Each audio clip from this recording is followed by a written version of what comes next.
जय Shri Krishna students, Avon Read Classes में आपका स्वागत करता हूं। टॉप 50 क्वेश्चन होने वाले हैं, वो भी नीति निर्देशक तत्व से। रीड फर्स्ट लेवल और सेकंड लेवल के लिए काफी इंपॉर्टेंट होने वाला है यह प्रश्न सीरीज। और यहाँ पर अगर आपने स्किप कर दिया तो आपका सिलेक्शन बिल्कुल नहीं होगा। तो स्टार्ट करते हैं। पहला प्रश्न है, नीति निर्देशक तत्व किससे संबंधित है? पहला ऑप्शन है नागरिकों के मूल अधिकार से, दूसरा है राज्य के कर्तव्य से, तीसरा ऑप्शन है संसदीय अधिकार से, चौथा ऑप्शन है न्यायपालिका के कार्य। देखते हैं सबसे पहले आंसर किसका आता है। सभी को पता है ABCD के क्रम में आपको कमेंट में आंसर देना होता है। जल्दी से लाइव आ जाइए और सभी देखते हैं कौन पहले आंसर देता है। बिल्कुल बिल्कुल, और बी ऑप्शन एकदम राइट है। नीति निर्देशक तत्व राज्य के कर्तव्य होते हैं जो कि व्यक्ति को प्राप्त हो, ठीक है, यानी व्यक्ति के लिए नीतियां बनाई जाती हैं, राज्य के कर्तव्य होते हैं कि राज्य ऐसे काम करेगा। नेक्स्ट क्वेश्चन की अगर बात करें, यहाँ पर नेक्स्ट क्वेश्चन आ चुका आपकी स्क्रीन के सामने कि नीति निर्देशक तत्व को किस भाग में वर्णित किया गया है, यानी कौन से भाग में नीति निर्देशक तत्व है। संविधान की जो 22 भाग हैं उनमें से किस में है? भाग 1 में, भाग 3 में, भाग 4 में या भाग 5 में? आंसर कमेंट करते रहिए, वेरी वेरी इंपॉर्टेंट है। ऐसे ही सिंपल प्रश्न लेवल फर्स्ट के लिए धीरे धीरे हम लेवल बढ़ाएंगे। तो सी ऑप्शन सभी का राइट है। 100% सी बताने वाले 100% उन्हीं का सिलेक्शन होने वाला है। नेक्स्ट क्वेश्चन की बात करें, यहाँ पर नेक्स्ट क्वेश्चन आ चुका है हमारी स्क्रीन के सामने कि नीति निर्देशक तत्व हैं किस देश के संविधान से प्रेरित है, यानी कि किस देश से हमने लिए हैं, किस देश के। पहला ऑप्शन है अमेरिका, आयरलैंड, सी है ब्रिटेन, डी है फ्रांस। अमेरिका से मैंने पिछली क्लास में बताया था, A for America, A for अधिकार, यानी कि जो मूल अधिकार हैं वो हमने लिए थे। तो नीति निर्देशक तत्व को हम क्या बोलते हैं? DPSP, ठीक है, क्या बोलते हैं? DPSP, यानी कि डायरेक्ट, ठीक है। आयरलैंड के संविधान से हमने कौन क्या लिया है? DPSP, directive principles state policy, ऐसे बोलते हैं, ठीक है। नेक्स्ट क्वेश्चन आ चुका है कि जो नीति निर्देशक तत्व हैं भारतीय संविधान के किन अनुच्छेदों के मध्य में है। अधिकार की बात करें, वो कहां से कहां तक था? पहला ऑप्शन है 12 से 35, 36 से 51, 52 से 61 और 368। अधिकार की बात पहले कर लेता हूं कि जो अनुच्छेद 12 से लगाकर 35 में था और भाग 3 में, तो भाग 4 है, यानी कि 36 से स्टार्ट है। अब देख लीजिए कहां से है, 36 से 51। 36 से 51 के मध्य क्या है? नीति निर्देशक तत्व, DPSP। नेक्स्ट क्वेश्चन की बात करें, यहाँ पर नेक्स्ट क्वेश्चन आ चुका है कि नीति निर्देशक तत्व का उद्देश्य क्या है। आपको बताना है न्यायिक समीक्षा करना, राज्य को सामाजिक और आर्थिक विकास के दिशा निर्देश देना, चुनावी प्रक्रिया का निर्धारण, मौलिक अधिकारों को संशोधित करना। देखते हैं सबसे पहले आंसर किसका आता है। वेरी वेरी इंपॉर्टेंट, स्टार लगा दो इस प्रश्न को। और आपको पता है सुबह 7 AM पर हमारी लाइव क्लास आती है डेली, और नीचे सब्सक्राइब बटन है उसको क्लिक कर दीजिए, उसके पैसे नहीं लग रहा। सब्सक्राइब बटन नीचे रेड वाला बटन है उसको दबा दीजिए। और देखते हैं 5वें प्रश्न का आंसर सबसे पहले कौन करता है? बी। सभी का एकदम राइट है, 100% उन्हीं का सिलेक्शन होने वाला है जिसने राज्य को सामाजिक और आर्थिक विकास की दिशा निर्देश, यानी कि सिर्फ पॉलिसी बनाएंगे। जब भी कोई भी कानून बनाएंगे उसको ध्यान में रखकर उन्हें लागू करने का प्रयत्न करेंगे। नेक्स्ट क्वेश्चन आ चुका है। नेक्स्ट क्वेश्चन काफी सिंपल है कि नीति निर्देशक तत्व न्यायालय द्वारा लागू किए जा सकते हैं। क्या लागू किए जा सकते हैं? हाँ या नहीं? कुछ मामलों में कर सकते हैं या केवल संसद द्वारा? देखते हैं, वेरी वेरी इंपॉर्टेंट है। यही प्रश्न बार बार आपको दिखेगा एग्जाम में 100%। अगर आपको यकीन नहीं हो तो मेरे चैनल को अनसब्सक्राइब करके क्या करना है? ब्लॉक कर देना, अगर यही प्रश्न ना आए तो।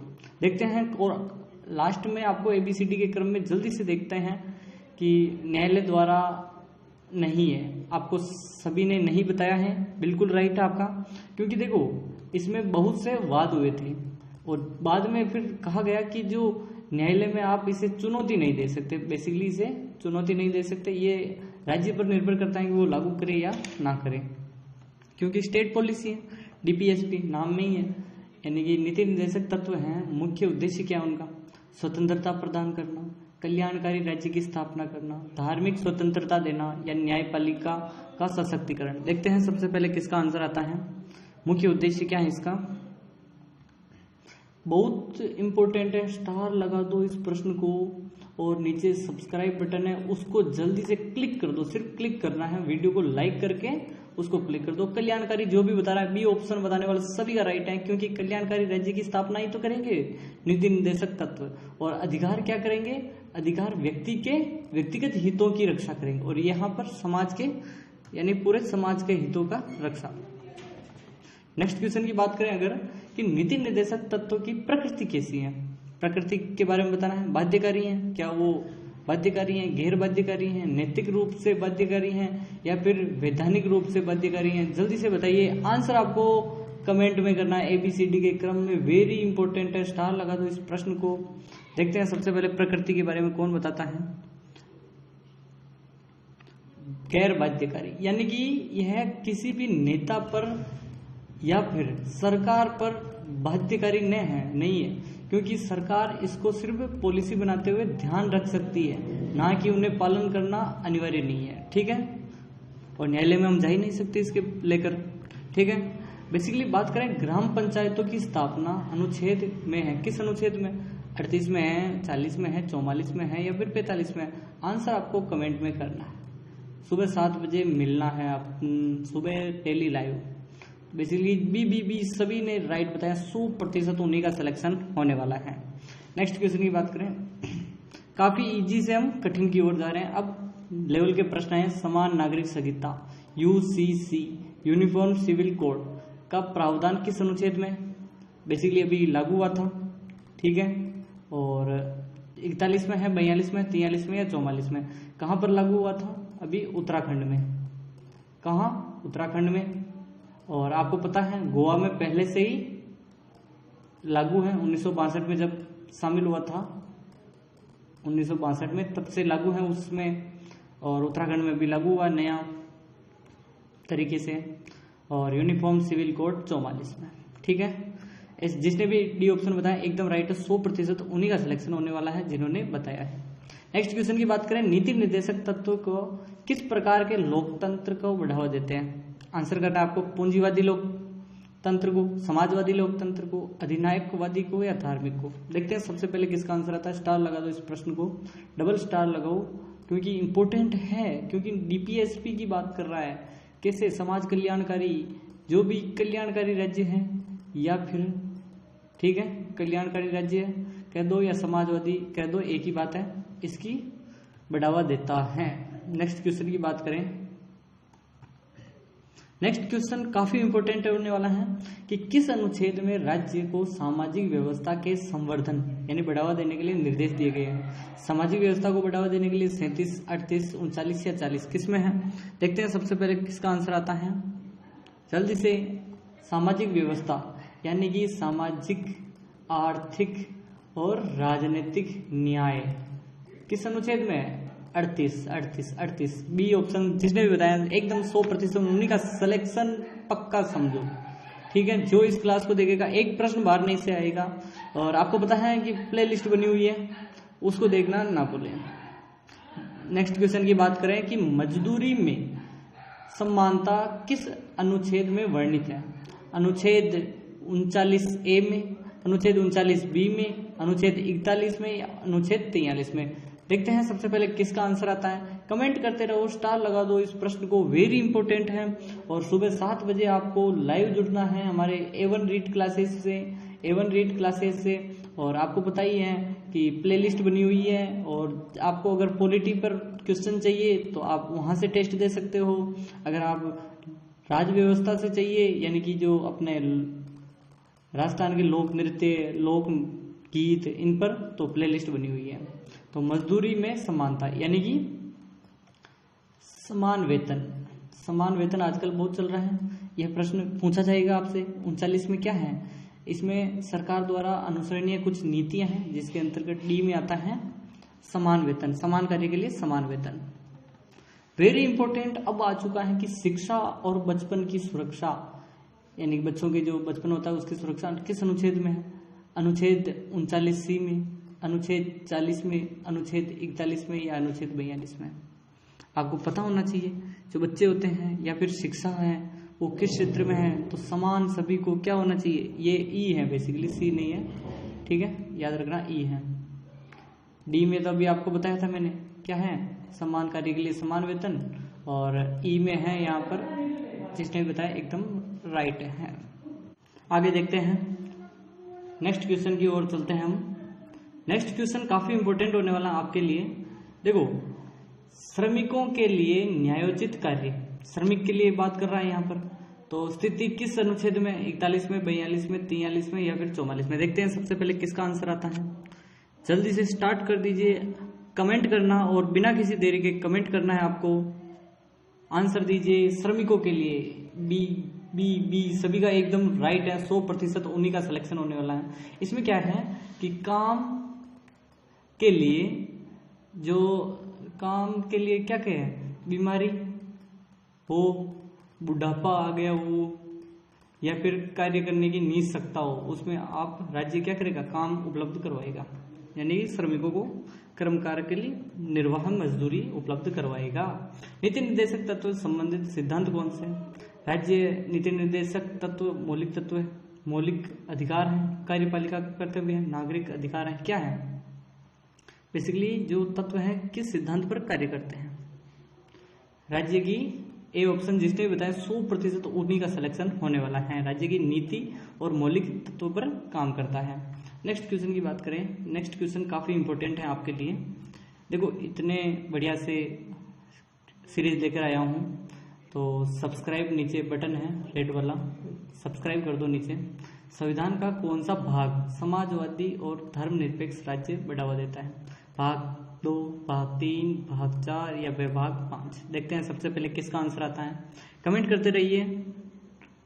सी सी सी सभी का एकदम राइट है। भाग 4 पढ़ रहे हैं तो थोड़ा दिमाग लगाए हुए होगा कि कहाँ कब से कब तक है, 36 से 51 आ चुका है कि संविधान का कौन सा भाग समाजवादी और धर्मनिरपेक्ष, अभी आपको बताया 4 है। नेक्स्ट की बात करें कि राज्यों को न्याय, स्वतंत्रता, समानता के सिद्धांतों को बढ़ावा देने के निर्देश अनुच्छेद में है, 36 में, 37 में, 38 में, 39 में। देखते हैं, कमेंट करते रहिए।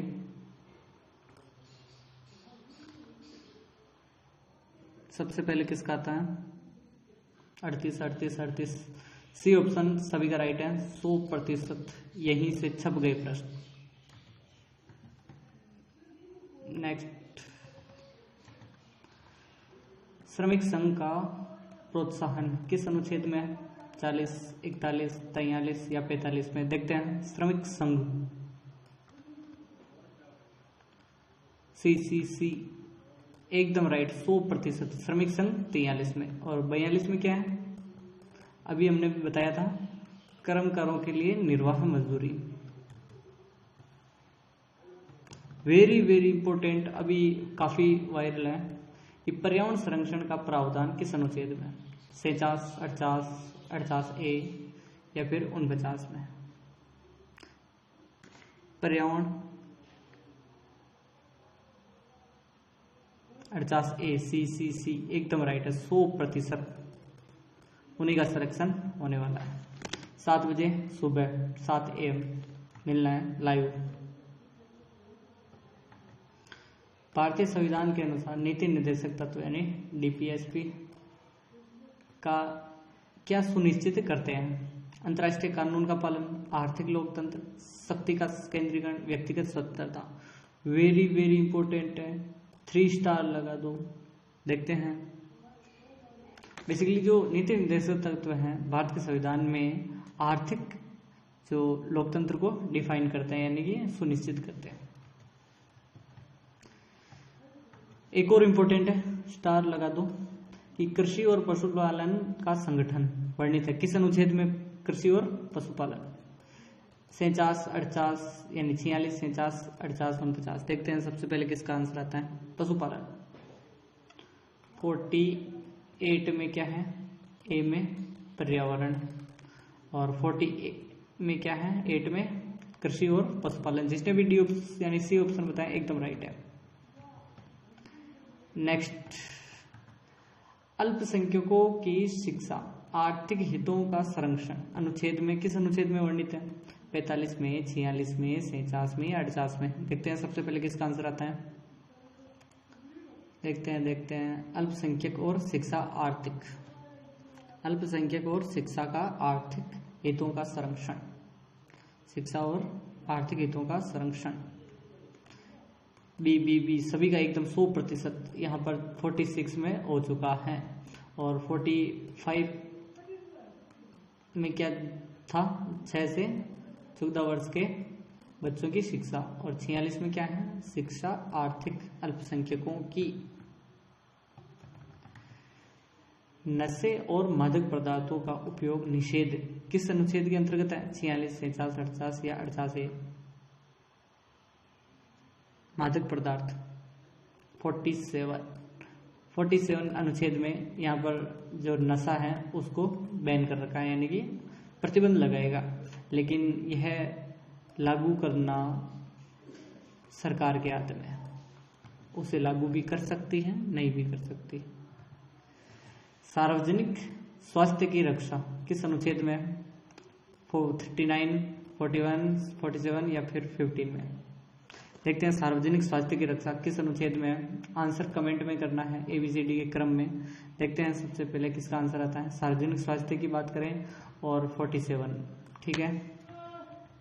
नेक्स्ट क्वेश्चन आ चुका है कि राज्य नीति निर्देशक तत्व का उद्देश्य किस प्रकार की संरचना को बढ़ावा देता है? संघीय संरचना को, लोकतांत्रिक को, सामाजिक या फिर धार्मिक?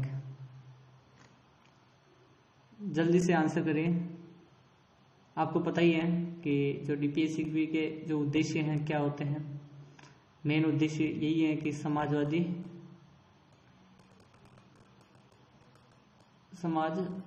राज्य की स्थापना करना, कल्याणकारी राज्य की स्थापना करना, सामाजिक, ठीक है। नेक्स्ट, न्यायपालिका और कार्यपालिका का पृथक्करण किस अनुच्छेद के अंतर्गत है? 49 में है, 50 में है, 51 में है, 52 में? देखते हैं सबसे पहले। देखो बेसिकली यहाँ से तो आपको पता ही है नीति निर्देशक तत्व है ही नहीं। इसमें क्या है? राष्ट्रपति है, ठीक है, राष्ट्रपति का है ये, तो ये तो बाहर हो गया। 51 में क्या? अंतर्राष्ट्रीय संबंध हो गए। और 50 में है यहाँ पर न्यायालय और कार्यपालिका अलग अलग कार्य करेगी अपने हिसाब से। नेक्स्ट, अभी आपको बताया था मैंने कि अंतर्राष्ट्रीय शांति और सुरक्षा का प्रोत्साहन का प्रावधान किसमें है? 49, 50, 51, 52 तो है ही नहीं। सी ऑप्शन जिसने बताया 100% उन्हीं का सिलेक्शन होने वाला है। आज का लास्ट क्वेश्चन। अब यहाँ पर आपको क्या करना है? कमेंट करना है और सब्सक्राइब करके कमेंट करना है कि मैंने कर दिया। नीति निर्देशक तत्व उद्देश्य क्या है? अभी आपको बताया था, कल्याण आ जाए, सामाजिक आ जाए, यही पकड़ने हैं शब्द आपको। तो ऐसे ही वीडियो देखने के लिए वीडियो को लाइक, चैनल को सब्सक्राइब करें। मिलते हैं नेक्स्ट वीडियो में, तब तक के लिए टाटा और बाय बाय।